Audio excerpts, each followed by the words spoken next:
नमस्कार, बहुत बहुत स्वागत है आप सभी का। आप देख रहे हैं लोकतंत्र 2015। मैं हूं प्रीति। बिहार की चुनावी फिजा में धीरे धीरे सब कुछ ज्यादा साफ होता जा रहा है। पहले दौर में 12 अक्टूबर को होने वाले चुनाव के लिए 629 उम्मीदवारों ने अपनी दावेदारी पेश की। जेडीयू, आरजेडी और कांग्रेस के उम्मीदवारों की सूची जारी होने के बाद नाराज नेताओं के बगावती सुर सामने आने लगे हैं।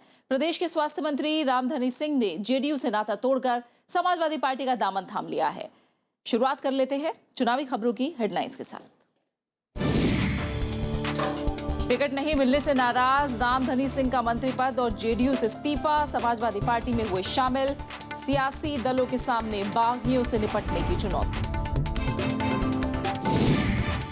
महागठबंधन के 242 उम्मीदवारों का ऐलान, 50 मौजूदा विधायकों का कटा टिकट। चुनाव मैदान में लालू प्रसाद यादव के दोनों बेटे। वाम दलों का प्रचार भी तेज, निशाने पर एनडीए गठबंधन। सीताराम येचुरी का बीजेपी पर अल्पसंख्यक और पिछड़ा विरोधी होने का आरोप। बिहार चुनाव में पहले दौर के लिए 629 उम्मीदवारों ने भरा पर्चा। नामांकन पत्रों की आज होगी जांच। दूसरे दौर में नामांकन प्रक्रिया तेज। अब तक 62 लोगों ने भरा नामांकन।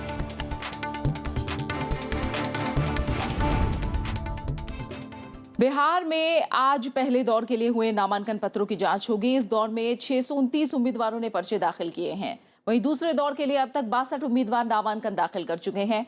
मुख्य निर्वाचन पदाधिकारी आर लक्ष्मणन के मुताबिक पूरे राज्य में चुनाव आदर्श आचार संहिता उल्लंघन से जुड़े 9 मामले भी दर्ज हुए हैं। बिहार में पहले दौर के चुनाव के लिए नामांकन का काम बुधवार को पूरा हो गया। नामांकन के आखिरी दिन सबसे ज्यादा 381 प्रत्याशियों ने पर्चे दाखिल किए। प्रथम चरण के नामांकन का अंतिम तिथि आज था। आज कुल 381 नॉमिनेशंस फाइल हुए हैं। कुल मिला के फर्स्ट फेज का 629 नॉमिनेशंस फाइल हुए हैं। 24 सितंबर को नामांकन पत्रों की जांच होगी, जबकि 26 सितंबर तक नाम वापस लिए जा सकेंगे। इस दौर में समस्तीपुर, बेगूसराय, खगड़िया, भागलपुर, बांका, मुंगेर, लखीसराय, शेखपुरा, नवादा और जमुई 10 जिलों की 49 सीटें हैं। इनमें 40 सीटें सामान्य हैं, जबकि 8 सीटें अनुसूचित जाति और 1 सीट अनुसूचित जनजाति के लिए आरक्षित है। वहीं दूसरे दौर के लिए नामांकन की प्रक्रिया चल रही है। सेकेंड फेज का आज कुल 47 नॉमिनेशंस फाइल हुआ है। कुल मिला के अभी तक सेकेंड फेज में 62 नॉमिनेशंस फाइल हुए हैं। ज्यादातर पार्टियों ने दूसरे दौर की सीटों के लिए अपने उम्मीदवारों का ऐलान कर दिया है। इसके चलते नामांकन का काम तेज हो गया। बिहार में दूसरे दौर के चुनाव के लिए 28 सितंबर तक पर्चे दाखिल किए जाएंगे। 29 सितंबर को नामांकन पत्रों की जांच होगी। 1 अक्टूबर तक नाम वापस लिए जा सकेंगे। दूसरे दौर में 6 जिलों की 32 सीटों पर 16 अक्टूबर को मतदान होना है। Bureau report, Rajya Sabha TV. और बिहार चुनाव में एनडीए के खिलाफ एकजुट महागठबंधन ने कल अपने उम्मीदवारों के नाम तय कर दिए। पटना में मुख्यमंत्री नीतीश कुमार ने प्रेस कॉन्फ्रेंस करके कांग्रेस, आरजेडी और जेडीयू के 242 उम्मीदवारों का ऐलान किया। नीतीश कुमार के मुताबिक महागठबंधन के सीट बंटवारे में हर वर्ग का ख्याल रखा गया है। उन्होंने कहा कि बाकी एक सीट के लिए उम्मीदवारों की घोषणा 1-2 दिन के अंदर कर दी जाएगी।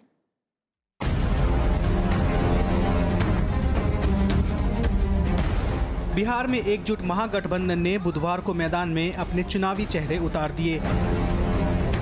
एक सीट को छोड़ सभी उम्मीदवारों का ऐलान कर दिया गया। पटना में मुख्यमंत्री नीतीश कुमार ने महागठबंधन के सभी घटक दलों के प्रत्याशियों के नामों की घोषणा की। उन्होंने दावा किया कि सूची जारी करने में सोशल इंजीनियरिंग का खास ख्याल रखा गया है। मुख्यमंत्री का कहना है कि ओबीसी को 55%, अनुसूचित जाति जनजाति को 15%, अल्पसंख्यकों को 14% और सामान्य वर्ग को 16% सीटें दी गई हैं। समाज के हर तबके का, हर समुदाय का उचित प्रतिनिधित्व दिया गया है। जनरल कैटेगरी से 16% उम्मीदवार हमारे हैं। बैकवर्ड क्लासेज, मैं बैकवर्ड क्लासेज बोल रहा हूं, ओबीसी ईबीसी अलग करके नहीं, पूरे बैकवर्ड क्लासेज के 55% कैंडिडेट हैं। एससी एसटी के 16% उम्मीदवार हैं। मुस्लिम्स के माइनॉरिटी कम्युनिटी से 14% उम्मीदवार हैं। इस मौके पर नीतीश कुमार ने बीजेपी की तीखी आलोचना भी की। नीतीश कुमार ने कहा कि उनका गठबंधन एकजुट है और जनता बीजेपी की दोहरी राजनीति का करारा जवाब देगी। उन्होंने आरक्षण विवाद पर भी बीजेपी और आरएसएस को कटघरे में खड़ा किया। कॉन्स्टिट्यूशन में नहीं, पार्लियामेंट में नहीं, एक एलिट कमेटी हो, उसके हाथ में यह हो किसको आरक्षण मिले और कब तक आरक्षण मिले। देखिए कितने खतरनाक विचार। उधर बीजेपी ने एक बार फिर साफ किया है कि वो आरक्षण नीति के समर्थन में है और उसमें किसी तरह के बदलाव का विचार दूर दूर तक नहीं है। भारतीय जनता पार्टी आरक्षण की संवैधानिक व्यवस्था है, उसमें कोई बदलाव नहीं करना चाहता, लेकिन उसको और मजबूत करना चाहते और जो अति पिछड़े हैं और जो आर्थिक दृष्टि से भी अक्षम है, उनका भी जल्दी विकास कैसे हो, इसके लिए हम हमेशा प्रयासरत हैं। बिहार में विधानसभा की कुल 243 सीटें हैं और नालंदा जिले की राजगीर सीट के लिए उम्मीदवार की घोषणा नहीं की गई है। ये सीट जेडीयू के खाते में है, जिसके लिए उम्मीदवार की घोषणा जल्द की जाएगी। महागठबंधन में आपसी सहमति के मुताबिक 243 सीटों में आरजेडी और जेडीयू 101 सीटों पर लड़ रही है, जबकि कांग्रेस 41 सीटों पर अपनी दावेदारी पेश कर रही है। Bureau report, Rajya Sabha TV. विधानसभा चुनाव का टिकट नहीं मिलने से नाराज प्रदेश के स्वास्थ्य मंत्री रामधनी सिंह ने मंत्री पद और जेडीयू से इस्तीफा दे दिया है। उन्होंने समाजवादी पार्टी में शामिल होने की घोषणा की है। वो समाजवादी पार्टी के टिकट पर अपनी परंपरागत सीट रोहतास जिला के करगहर सीट से चुनाव लड़ेंगे। जेडीयू ने इस सीट से रामधनी की बजाय वशिष्ठ सिंह को टिकट दिया है। इनके अलावा टिकट कटने से नाराज आरजेडी और जेडीयू के कई दूसरे नेताओं ने भी समाजवादी पार्टी का दामन थाम लिया है। और इससे पहले बुधवार को पटना में बीजेपी और जेडीयू दोनों पार्टियों के दफ्तर के बाहर समर्थकों ने अपने अपने नेताओं को टिकट नहीं मिलने पर प्रदर्शन किया। इनमें रामधनी सिंह के समर्थक भी शामिल थे। दिन एक, तस्वीरें दो और गुस्सा बेहिसाब। पटना में ये विरोध उन नेताओं का है जिन्हें पार्टी ने काबिल नहीं समझा और चुनाव में टिकट काट दिया। आलम यह है कि नाराजगी अब पार्टी दफ्तर की चौखट तक पहुंच गई है।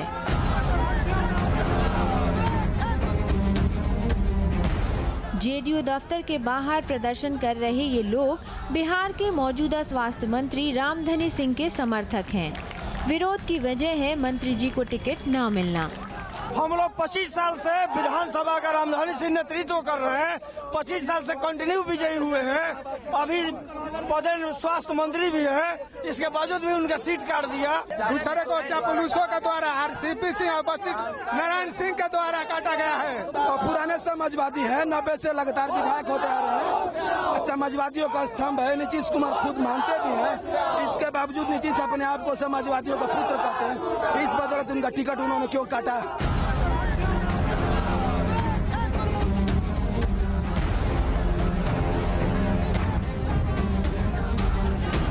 बीजेपी दफ्तर के बाहर भी कुछ ऐसा ही हाल देखने को मिला। विरोध ब्रह्मपुर विधानसभा सीट से जुड़ा है, जहां स्वर्गीय कैलाशपति मिश्रा की बहू को टिकट नहीं मिलने से उनके समर्थक गुस्से में हैं। अपमान जनमणि देवी का नहीं है, मिश्रा का है, ब्रह्मर्षि समाज का अपमान है। टिकट करने के लिए जिम्मेवार है अश्विनी कुमार चौबे, सीपी ठाकुर, सुशील मोदी, नंदकिशोर यादव। वहीं बीजेपी दफ्तर में विरोध का दूसरा तरीका देखने को मिला। काराकट से विजय मिश्रा का टिकट कटने से नाराज उनके समर्थकों ने ढोल मजीरे के साथ विरोध जताया। Bureau report, Rajya Sabha TV. और बिहार चुनाव में समाजवादी सेक्युलर फ्रंट में शामिल सांसद पप्पू यादव की पार्टी जन अधिकार मोर्चा ने अपना चुनावी घोषणा पत्र जारी कर दिया है। इसमें समाज के हर वर्ग का ख्याल रखा गया है। चुनावी वादों में गरीब छात्रों के लिए मुफ्त उच्च शिक्षा, छात्राओं के स्कूल दाखिले के साथ बीमा की सुविधा भी शामिल है। 5 रुपए में भोजन के लिए 300 जन आहार केंद्र खोलने और गरीबों को टीवी, डीटीएच कनेक्शन और गाय देने की बात कही गई है। चुनावी घोषणा पत्र में सच्चर कमेटी की रिपोर्ट को लागू करने समेत कई वादे किए गए हैं। जन अधिकार मोर्चा 64 सीटों पर चुनाव लड़ रही है। समान शिक्षा कानून लागू करेंगे। सभी सरकारी कर्मचारी और जनप्रतिनिधियों के बच्चे सरकारी स्कूल में पढ़ेंगे। इसके लिए कानून बनाया जाएगा। मैट्रिक में सिर्फ 10 बच्चों की उच्च शिक्षा की जिम्मेवारी सरकार उठाएगी। सालाना 1 लाख रुपए तक की आमदनी वाले माता पिता के बच्चों को ग्रेजुएशन करने पर मुफ्त लैपटॉप। और इस समय बिहार की सरगर्मियों पर बातचीत के लिए हमारे साथ हमारे संवाददाता प्रणव गोस्वामी जुड़े हुए हैं, नालंदा से हमारे साथ जुड़े हैं। प्रणव, हमने देखा कल महागठबंधन ने अपनी सूची जारी की, उसके बाद जिस तरह नाराजगी का आलम दिखाई दिया, रामधनी एक बड़ा नाम हमें लिस्ट में शामिल नहीं दिखाई दिया। और नालंदा में आप मौजूद हैं, वहाँ की ही एक सीट है जिस पर एक उम्मीदवार का नाम घोषित नहीं किया गया है। हम देखें सरगर्मियों के लिहाज से और नाराजगी के लिहाज से तो महागठबंधन के लिए भी अब ये दौर शुरू हो गया है। जी बिल्कुल, और यही वजह थी कि ये जो एक ही सीट पर कई दावेदार थे और खासतौर पे जब गठबंधन के सीट जो कोटा था वो तय हुआ, कौन कहां से लड़ेगा ये तय हुआ, तो उसके बाद से ही इस तरह से जो एक बागी जो उम्मीदवार हैं वो मैदान में सामने आ गए। ऐसे नेता सामने आए जो कि टिकट की चाह रख रहे थे और यही वजह थी कि महागठबंधन के लिए ये इतना आसान नहीं था कि अपने प्रत्याशियों को घोषित करना। इसीलिए पहले दौर में जब 49 सीटों के लिए आखिरी दिन था नामांकन, तब इस आखिरी क्षण पे उनको अपने उम्मीदवारों के नाम घोषित करने पड़े। लेकिन ये जो नाराजगी है ये सिर्फ महागठबंधन को लेकर ही नहीं है के सीटों को लेकर ही नहीं है, बल्कि इसी तरह की जो एक भीतरघात का खतरा जो एनडीए है उस गठबंधन को भी उठाना पड़ सकता है, क्योंकि वहां भी विरोध के स्वर हैं। और इसी को देखते हुए कहा जा सकता है कि कुछ ऐसे लीडर जो कि इन पार्टियों में रहे हैं, जिनका वजूद रहा है, वो गठबंधन की वजह से उनको अपनी सीटें गंवानी पड़ी। तो जाहिर सी बात है कि वो निर्दलीय के तौर पर या किसी छोटे दल से टिकट लेकर मैदान में आ सकते हैं। हाँ। और वहां पर एक तरह से कहा जा सकता है कि उन दलों के लिए थोड़ी परेशानी खड़ी कर सकते हैं। बिल्कुल। और प्रणव, 242 नामों का ऐलान हुआ, 243 सीटें हैं, एक नाम नालंदा की ही एक सीट है जिसके नाम का ऐलान नहीं किया गया। कोई खास वजह है? देखिए, इसकी वजह यह है कि इस सीट में हालांकि आरजेडी, जेडीयू और कांग्रेस तीनों के लिए ही ये तय करना कि अभी यहाँ से कौन उम्मीदवार होगा, इसका लेकर मंथन चल रहा है। कोई ऐसी खास वजह नहीं, लेकिन ये जरूर है कि इस सीट को लेकर बाकी जितने भी तीनों दल हैं उनके बीच में आपस में मंथन चल रहा है कि कौन यहाँ से उतरेगा। लेकिन क्योंकि नालंदा में जो चुनाव है वो तीसरे फेज में है और इसमें अभी काफी वक्त है, तो जाहिर सी बात है कि चर्चा के बाद ये नाम की भी घोषणा 1-2 दिन में की जा सकती है। बहुत बहुत शुक्रिया प्रणव, आपका हमारे साथ जुड़ने के लिए, इस तमाम बातचीत के लिए। और जैसा हमने आपको बताया कि महागठबंधन ने 242 सीटों पर उम्मीदवारों का ऐलान कर दिया, तो वहीं एनडीए का कई सीटों पर ऐलान होना अभी बाकी है। लोक जनशक्ति पार्टी के अध्यक्ष रामविलास पासवान का कहना है कि पार्टी जल्द ही बाकी बची सीटों पर उम्मीदवारों का ऐलान कर देगी। सेकेंड फेज का जो है 1-2 दिन में जो है, कल तक में सेकेंड फेज का कर देंगे। तो मतलब जो अन्य फेज के भी आ रहे हैं, तो चूँकि थर्ड लास्ट फेज जो है काफ़ी अभी लंबा है, लेकिन जल्दी से जल्दी कर देंगे। और बिहार के मैदान में एकजुट वाम दलों ने भी अपना प्रचार तेज कर दिया है। पटना में सीपीएम महासचिव सीताराम येचुरी ने बुधवार की प्रेस कॉन्फ्रेंस में सबसे ज्यादा बीजेपी को निशाने पर लिया। उन्होंने बीजेपी पर सांप्रदायिक और जातिवादी तरीके अख्तियार करने के आरोप लगाए। एक दौर में बिहार की राजनीति में बड़ा दखल रखने वाली लेफ्ट पार्टियों के पास फिलहाल पूरे प्रदेश में महज एक विधायक है। आइए देखते हैं कि बिहार में क्या है वाम दलों का हाल। बिहार चुनाव में वाम दलों के निशाने पर भी एनडीए ही है। प्रचार अभियानों में सभी लेफ्ट पार्टियां सबसे ज्यादा एनडीए और बीजेपी पर ही निशाना साध रही हैं। सीपीएम ने पटना में बुधवार को प्रेस कॉन्फ्रेंस में कहा कि आरएसएस की तरफ से आरक्षण को लेकर जो बयान आए उसने बीजेपी की कलई खोल दी है। सीपीएम ने बीजेपी को दलित, पिछड़ा और अल्पसंख्यक विरोधी करार दिया। आरक्षण के सवाल पर जो बयानें जो आ रही है वो सिर्फ उसी बात को साबित करती है कि भाजपा जो है एक ऐसी पार्टी है जो पिछड़े वर्गों के लिए और दलितों के लिए, उनके लिए जो भी थोड़ा बहुत भी राहत आज जो मिल रहा है उसको भी बंद करने वाली है। असल में सभी वाम दल खोए जनाधार को हासिल करने के लिए एड़ी चोटी का जोर लगा रहे हैं। सीपीएम के लिए फिलहाल बिहार में सूखे का मौसम है।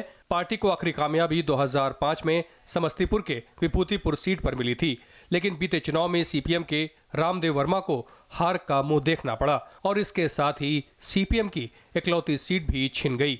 2010 में सीपीएम ने 30 सीटों पर चुनाव लड़ा, लेकिन 28 उम्मीदवार जमानत भी नहीं बचा पाए। फिलहाल सभी वाम दलों को मिला दें तो बिहार में एकमात्र सीट सीपीआई के हाथ में है। 2010 में बेगूसराय जिले की बछवाड़ा सीट पर अवधेश कुमार राय को जीत मिली थी।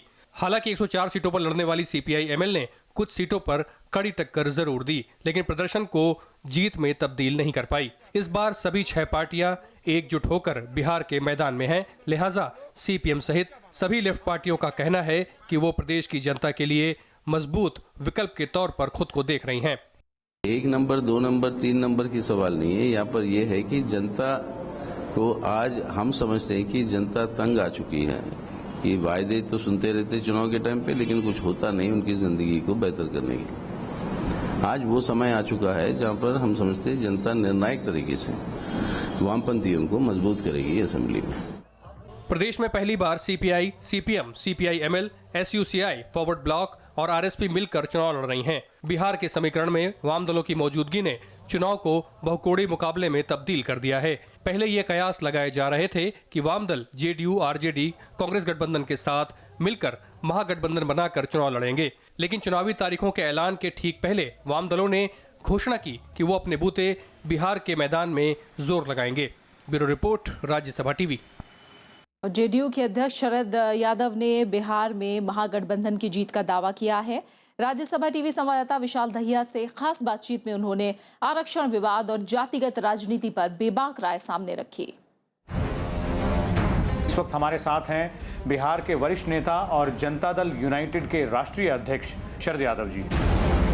आप धर्म बदल सकते हो बेशक, लेकिन जात नहीं बदल सकते।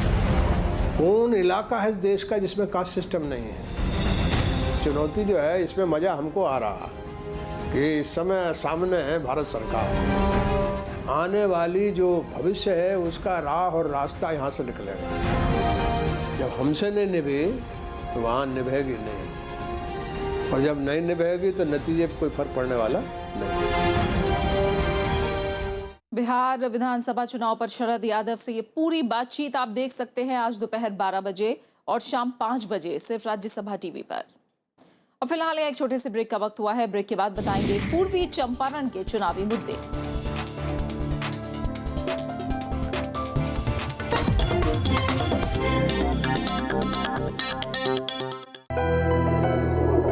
कला की दुनिया से जुड़े ताबिंदा सितारे,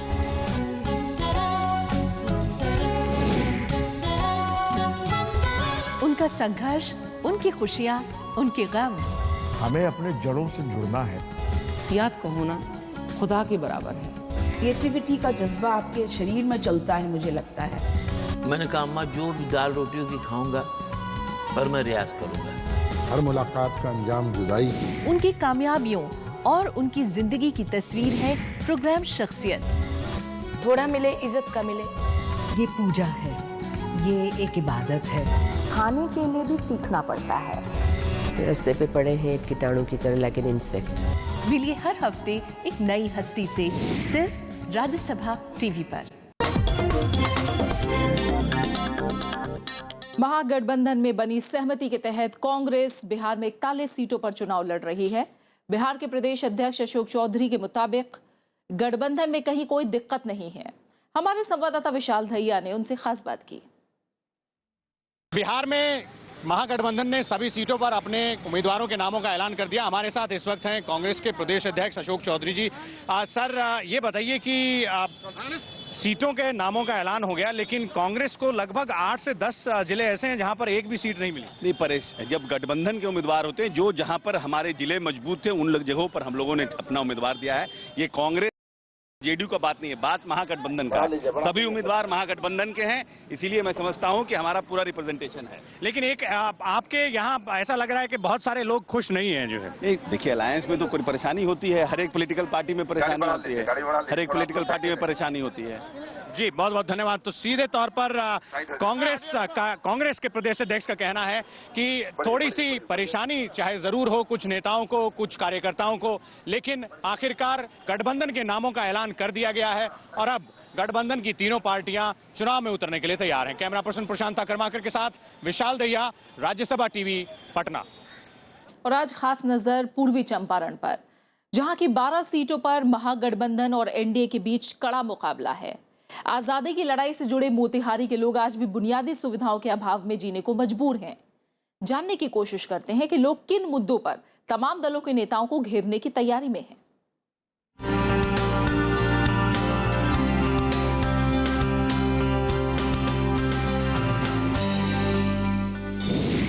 बिहार के पूर्वी चंपारण जिले का ऐतिहासिक महत्व रहा है।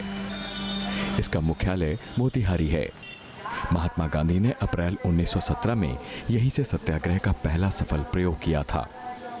पूर्वी चंपारण में कुल 12 विधानसभा सीटें हैं। रक्सौल, सुगौली, नरकटिया, हरसिद्धि, गोविंदगंज, केसरिया, कल्याणपुर, पिपरा, मधुबन, मोतिहारी, चिरैया और ढाका। बीते विधानसभा चुनाव में इन 12 में से 11 सीटों पर बीजेपी जेडीयू गठबंधन ने जीत हासिल की थी। इनमें से बीजेपी को 6 और जेडीयू के खाते में 5 सीटें गई थीं। वहीं आरजेडी सिर्फ 1 सीट पर जीत दर्ज कराने में कामयाब रहा था। लेकिन इस बार के सियासी समीकरण बिल्कुल अलग हैं। आरजेडी, जेडीयू, कांग्रेस एक साथ दम भर रहे हैं तो बीजेपी नए सहयोगियों के साथ चुनाव मैदान में है। अब तक की सबसे बड़ी कृषि सिंचाई योजना, प्रधानमंत्री कृषि सिंचाई योजना 50,000 करोड़ की लाई गई है और बिहार में उसका क्रियान्वयन होना है, अभी तक हुआ नहीं है। इस लड़ाई को जिला में सड़क से लेकर और सदन तक पहुंचाने का काम किया। जो भी समस्याएं आई केंद्रीय विश्वविद्यालय की स्थापना के लिए, उन समस्याओं का निदान कैसे हो, इस पर हम लोगों ने टू द पॉइंट बात भी किया। सरकार फेलियर की बात नहीं है, निश्चित तौर पर कुछ समस्याएं हैं। हालांकि स्थानीय लोग अभी भी बुनियादी सुविधाओं का रोना रो रहे हैं। यहाँ की जनता खराब सड़क, बिजली, स्वास्थ्य सुविधाओं के साथ ही बिगड़ती कानून व्यवस्था को चुनावी मुद्दा बनाने की तैयारी में है। इसके अलावा केंद्रीय विश्वविद्यालय के निर्माण में देरी, मोती झील की साफ सफाई, बंद चीनी मिलों पर भी नेताओं को जवाब देना होगा। गन्ना यहाँ की एकमात्र नगदी फसल है। ऐसे में चकिया और मोतिहारी की चीनी मिलें बंद होने से गन्ना किसान परेशान है। शहर के बीचों बीच मोती झील, जिसकी घोषणा यहाँ आकर के नीतीश कुमार ने किए और भी मुख्यमंत्री मांझी जी आकर के किए, लेकिन इन सारे घोषणाओं के बाद भी इसका विकास नहीं हो पाया। पूरा किसान हम लोग का बदहाल है। ना नहरों में पानी है, न किसी भी सरकारी ट्यूबवेल में पानी दे रहा है। अनुमंडल से लेकर प्रखंड तक कोई सुनवाई नहीं है। पूर्वी चंपारण में 11,87,000 से ज्यादा मतदाता हैं। यहाँ की सभी 12 सीटों पर चौथे दौर में 1 नवंबर को वोटिंग होगी। Bureau report, Rajya Sabha TV. Bihar के बांका जिले में सिंचाई व्यवस्था बदहाल है। किसान परेशान हैं और बारिश पर ही निर्भर, जिससे फसलों का बड़ा हिस्सा हर साल बर्बाद हो जाता है। 20 साल पहले इलाके में भयानक बाढ़ आई थी, जिसके चलते कई बांध, कई नहर टूट गए थे। आलम यह है कि आज 20 साल बाद भी हालात जस के तस हैं।